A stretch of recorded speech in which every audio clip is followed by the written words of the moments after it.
Are you ready for something a little spicy?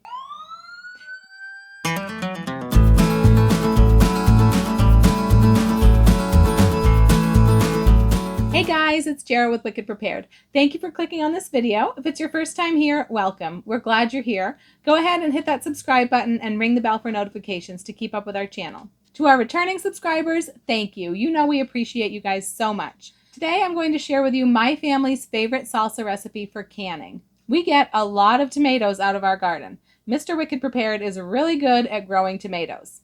And while he really enjoys growing them, he doesn't enjoy eating them nearly as much as he does growing them. He has come to appreciate a nice caprese salad, and we eat a lot of BLTs. But even if you love tomatoes, there's only so many fresh tomatoes you can eat before they go bad.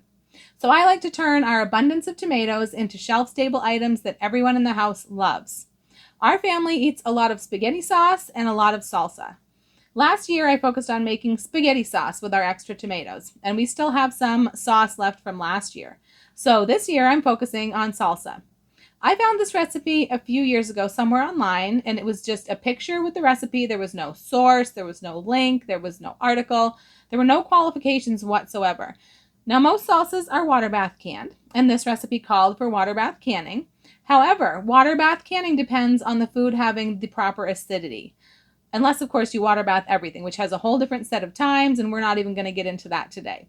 So, not knowing the source of this recipe and not knowing if it has the proper acidity for water bath canning, I've gotten around this by pressure canning it. I've actually done it both ways, so I'll tell you how I did each one. But if you're uncomfortable with it, then I would definitely recommend pressure canning it. All right, let's get started, and I'll show you how I can our salsa. Don't forget to check the description box down below the video for the recipe. Now to start with here, I've got all of my tomatoes which have been washed. And we're going to use all sorts of tomatoes from our garden. We've got plum tomatoes, I've got slicing tomatoes, I've got yellow tomatoes, orange tomatoes, cherry tomatoes, grape tomatoes. Any kind of tomato that we grew that we're not going to be able to eat fresh before they go bad, we're going to throw in this salsa. Now, plum tomatoes can sometimes be desirable for things like sauces and salsas because they have less water. But I've also got this strainer here, and it's set over a big, deep bowl. And I'm going to be putting all my chopped tomatoes in here just to drain the extra juice and liquid out of them. And then we're going to be able to can up that juice as well and have some jars of tomato juice that we can put into chili, soup, whatever we want. So what I've got here is I've got my Cuisinart food processor. And I'm just going to be chunking the tomatoes into a few pieces each, taking out the cores, any kind of yucky spots, anything like that. Putting them in the food processor, and when it gets about half full, a little less than half full, I'll be pulsing those to get them chopped to the salsa consistency that I want. The grape and cherry tomatoes, I don't typically do anything to them except take the stem off.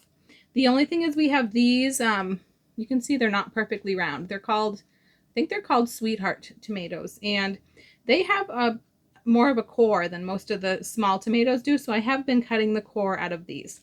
But other than that, I just throw these grape and cherry tomatoes in whole. I did that when I made spaghetti sauce as well. It works perfectly well.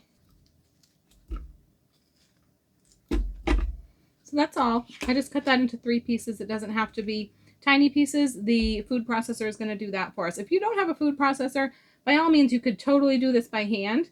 I just think it's faster and easier for me in the food processor, but you do what you have to do. If you have the time and the inclination, you can totally chop these by hand.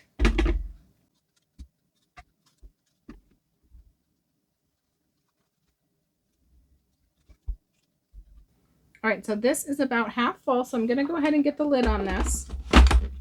I'm going to go ahead and pulse this until they're chopped. Sometimes you can just give it a little stir, get the bigger pieces down lower.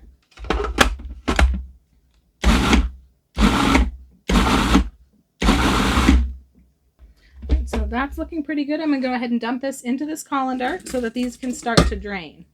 All right, so we're just going to keep on like this until we have 16 cups of chopped tomato. That's what we want, 16 cups.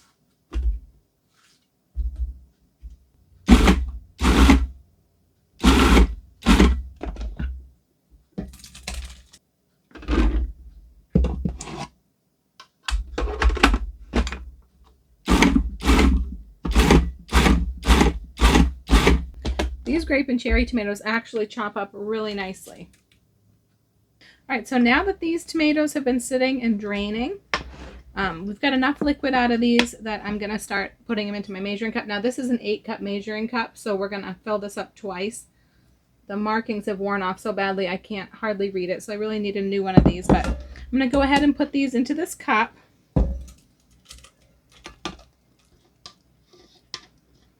So we can keep straining some more tomatoes. I did actually end up having to switch the bowl out for something wider because my tomatoes were getting so deep that they were going out over the edge of the bowl. But this is how much tomato juice we've gotten so far just out of these tomatoes. This is about a quarter of the tomatoes that we're going to need for this batch of salsa, and we've gotten that much juice out of them. So that's going to make the salsa that much thicker. Let's keep going. Now, I do not take any of the skins off my tomatoes when I make my salsa. I did not take the skins off when I made my spaghetti sauce either. And with the spaghetti sauce, I used an immersion blender and I blended it all smooth, so you would have never noticed the skins. I don't blend the salsa smooth, but we don't notice the skins. The skins don't bother us. I really think it's fine to leave the skins in your salsa. Maybe everyone does that.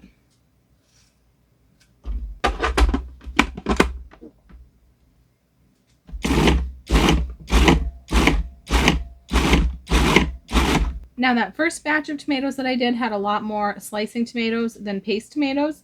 Like I said, the more paste tomatoes that you use, the less liquid you're going to have to strain out.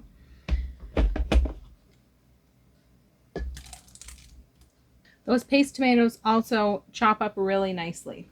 I think next year we're going to grow more paste tomatoes and less slicers.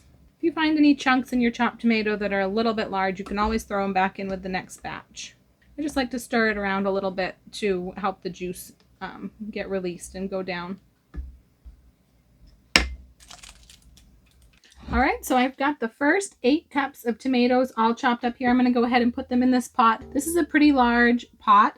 You're going to need a large pot for this. You could have this recipe. This is actually, I usually double it, so this is a doubled amount. So you could have this recipe and do it in a regular pot, but I've got a pretty deep pot here and it's going to fill it up. So we're starting with the first 8 cups of tomatoes. And I'm going to keep chopping and keep adding until we have 16 cups.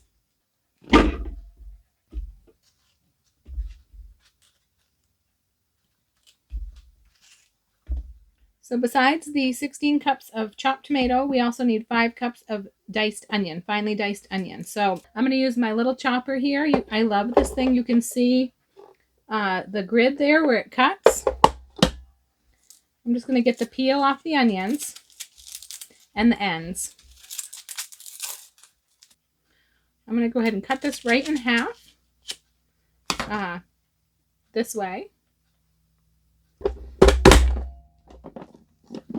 And we've got all the diced onion down there. Now this container has markings on it and it does hold 5 cups up to the top marking. So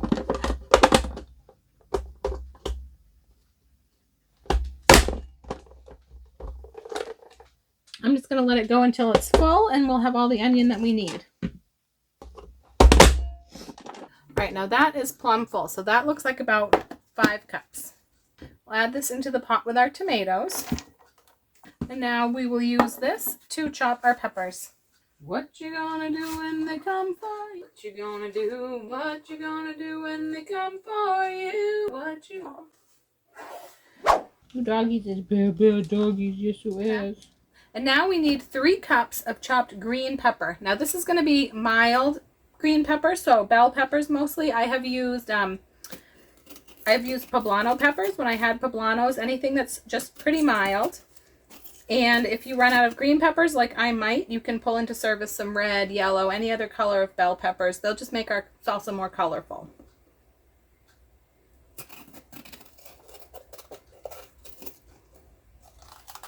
And once again, I'm going to use my little chopper.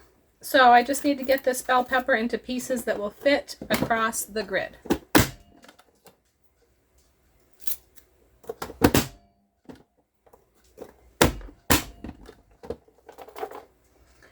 You can see the perfect little dices. I'm telling you, this chopper has changed my life in the kitchen. Almost up to 3 cups. I think I'm going to have plenty of green pepper.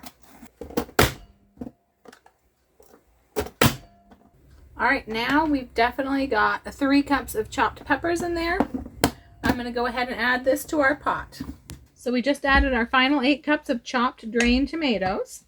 We've got our 5 cups of chopped onions. I'm going to go ahead and add our 3 cups of chopped green peppers. And now for the jalapenos. We want 2 cups of chopped jalapenos. Now, how spicy you get your salsa is going to depend on how many of the seeds and pith you remove.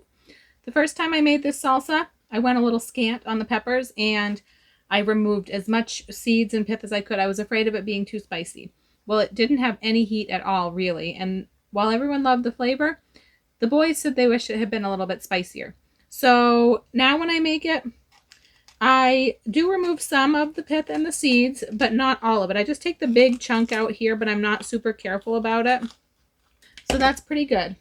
So now that I've got that done, you can see I didn't go totally nuts. I left some seeds and stuff in there, but I didn't leave everything. I'm just going to put the whole thing right in the chopper. We get nice little dices. Now I'm not going to use gloves to do the jalapenos, but a little bit later when I do the habaneros, I'm going to use some gloves. I don't think it's really necessary on these. Now, of course, you can feel free to leave more of the insides and the seeds in these if you want them to be spicier, if you want your salsa much spicier. All right, so we have definitely got 2 cups in here. So I'm going to go ahead and add this to our pot. So the next thing we're going to need is 1 large bulb of garlic. So I've got all the garlic cloves separated out, and to peel these, I'm just going to kind of smash them a little bit with the bottom of a drinking glass. If I had my big butcher knife out, I would use the side of the knife, but I don't. I'm using a different knife that wouldn't work quite as well. So just smash it with a drinking glass or whatever you have and get the peel off, and then just cut the bottom off. And I'm going to be using my little Ninja chopper for this garlic. This works really great for chopping garlic up really fine if you're doing a bunch of it. If you're only doing 1 or 2 cloves, just a knife is fine, but this works really well when you're doing more. All right, so to use this little chopper, you just have to put on the lid and leave the little port here open. And then this is the part that plugs in, see? And this fits right down over there, and you just push, and it will chop it up for you.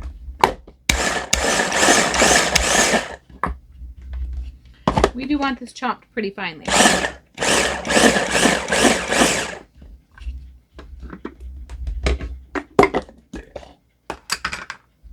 That looks pretty good. We'll go ahead and add this to our pot. And stir that on in. So the next thing that we're going to add to the salsa is 5 habaneros. Now you can see that these habaneros that I got these from the grocery store. We did not grow any habaneros this year. We're definitely going to grow some next year because we've been using a lot of them this year. But these that I got from the grocery store are pretty small. I had to go back and get more, and they were a lot bigger that time. You can see the difference. So depending on the size of the habaneros that you get and the amount of spice that you want in your salsa, you can adjust this amount. But I did 5 of these small ones, and I am going to be careful with these. I'm going to wear some gloves, and I'm going to take out as much of the seeds and pith as I can with these because these are a lot spicier than the jalapenos. All right, so the other thing that I'm going to try to do with these, besides removing as much of the seeds and pith as I can, is I'm going to try to chop them super, super, super finely so they can be more evenly distributed throughout the salsa. I don't want there to be any spots where it's a lot spicier than some of the other spots. So I'm just going to cut these into super tiny strips and then try to put them into super tiny dices. The other thing I thought about doing is possibly blending this up with the vinegar that's going to go into the salsa mixture. Like I do when I make my pickles, I blend the some of the habaneros right up with the vinegar and they just turn into liquid. But I decided not to do that. I'm just going to dice them super finely.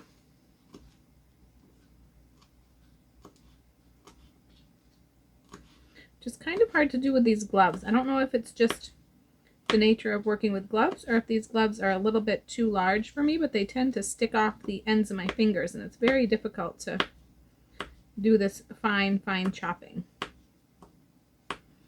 without chopping through my gloves. Now, if you do not want your salsa to be at all spicy, then I would just leave this out entirely. This is just something that I've added because my family wanted it to be a little bit spicier. But they don't want it to be like inferno spicy, which is why I'm not putting a ton. I'm just putting a little bit. All right, so now I've got all of the habaneros, the 5 habaneros finely chopped. We'll go ahead and add these to the pot.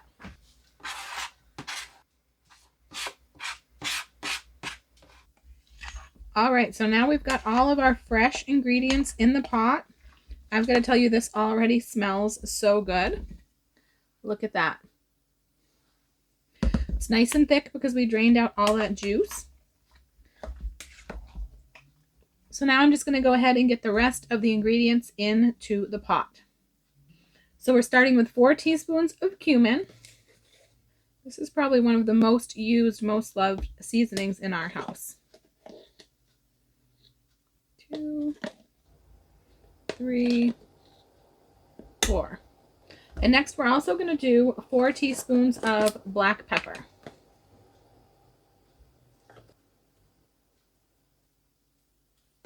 This is a pretty coarse ground black pepper. I got this at BJ's, but it actually has a little bit of a kick to it just in the black pepper. So it'll help out our salsa. We're going to add a 1/4 cup of canning and pickling salt. Next, we're going to add 2/3 cup of sugar. There's 1/3. There's 2/3. And also 2/3 of a cup of white vinegar.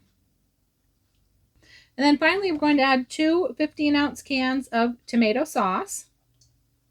This is getting really full. This is going to be difficult to stir. I probably need a slightly bigger pot.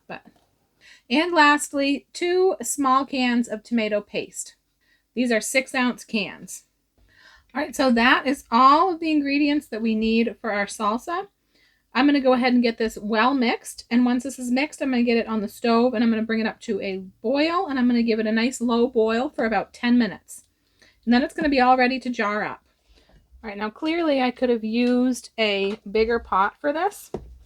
And I'll probably invest in another pot. Because honestly, this pot is actually pretty cheap and it has a very thin bottom. So it tends to burn just about everything you cook in it. And the last time I did this salsa, I did have one little area on the bottom that had a scorch. Some of the salsa was burned to the bottom and it didn't affect the flavor of the salsa. You couldn't taste it, but it would have been better if it hadn't been like that. So I'm going to be looking for a pot that's slightly larger than this and nice and heavy bottom. So if you have a good heavy bottom stock pot, definitely use that. I have one stock pot that's quite a bit bigger than this one, but that's the problem. It's too big. It's my giant pot that I would boil turkey carcasses in and things like that.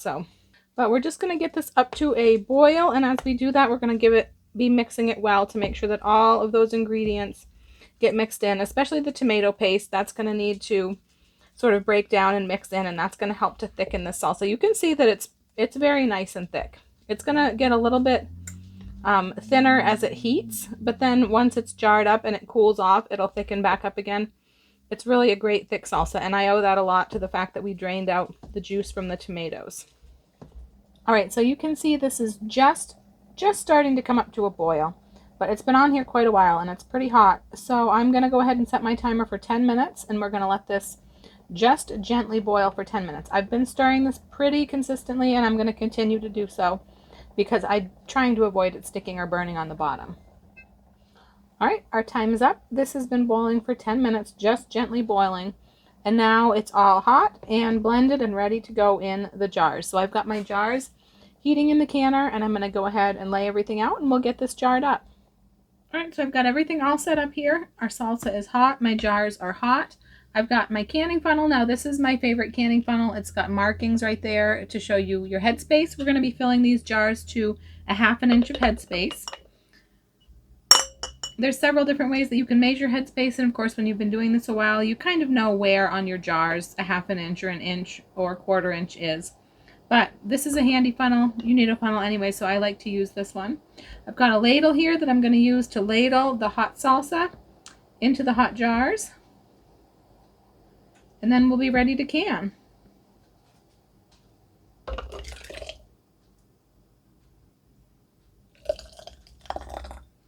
I think I did mention we're going to be ladling this into within a 1/2 inch of headspace.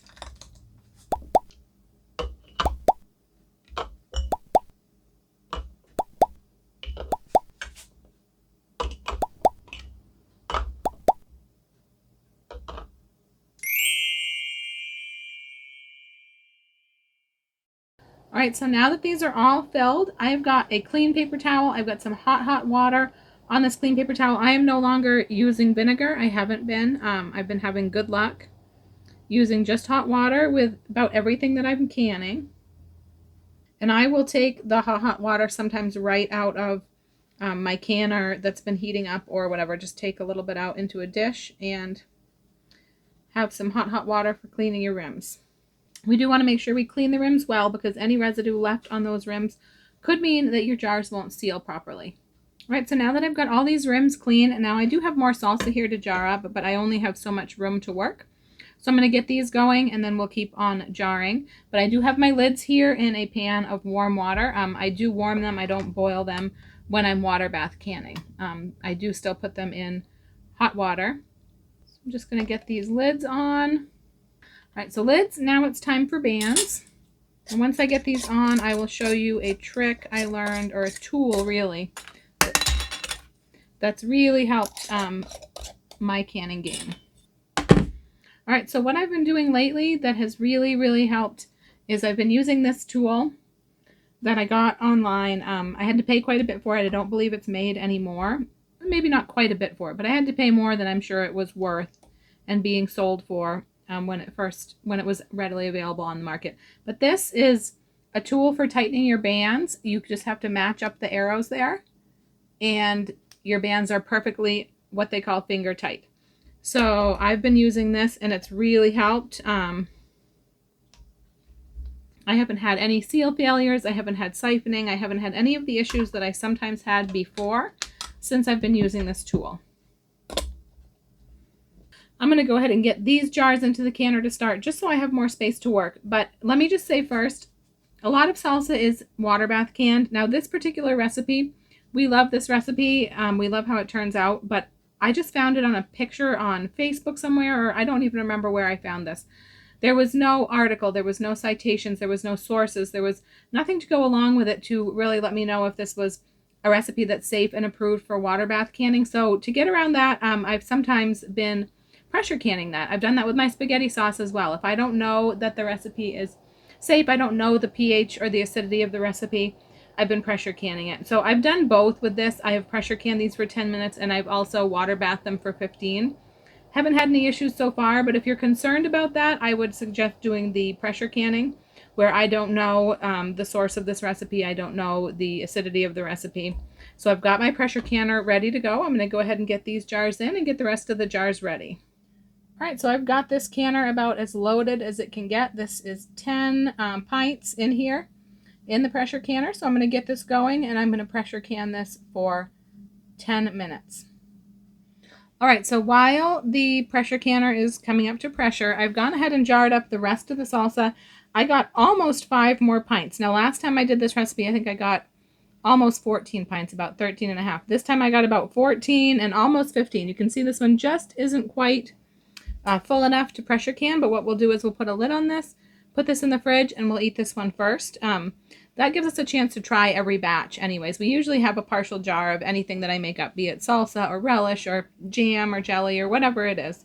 And that gives us a chance to try that batch so I can see how it came out and make adjustments if I'm going to be making more. But I just made a big batch of this salsa recently, and I did it pretty much the same time. This time my measurements must have been a little bit wonky. I guess that's why I ended up with an extra pint, but that can happen. Never hurts to have extra salsa.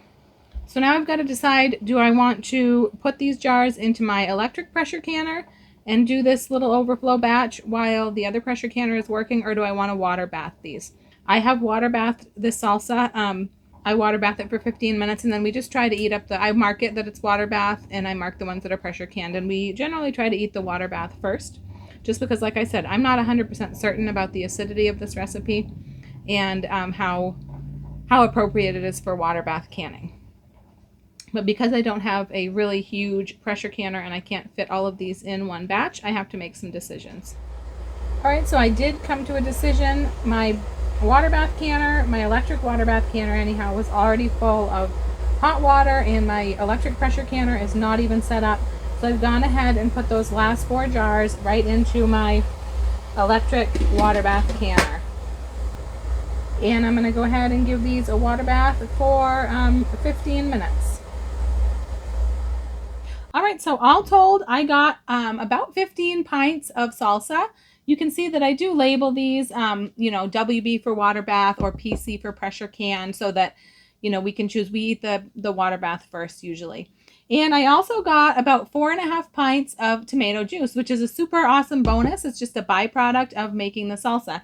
Now, you might notice with your tomato juice, like you can see how this separated and the liquid is separate from the more solids. That's totally normal. There is a process that you can do to keep the tomatoes from separating like that, but this was really just not my main focus, so I'm just glad to have those few pints of tomato juice. I'll just be adding them to recipes, so that's not going to bother me at all. Now, I think I did mention that this was a double batch, so you could totally half this if you wanted to make this recipe and you didn't have as many tomatoes, or you didn't need as much salsa, or you just didn't want to deal with so much at once. I know a double batch is about as much as I want to deal with at once.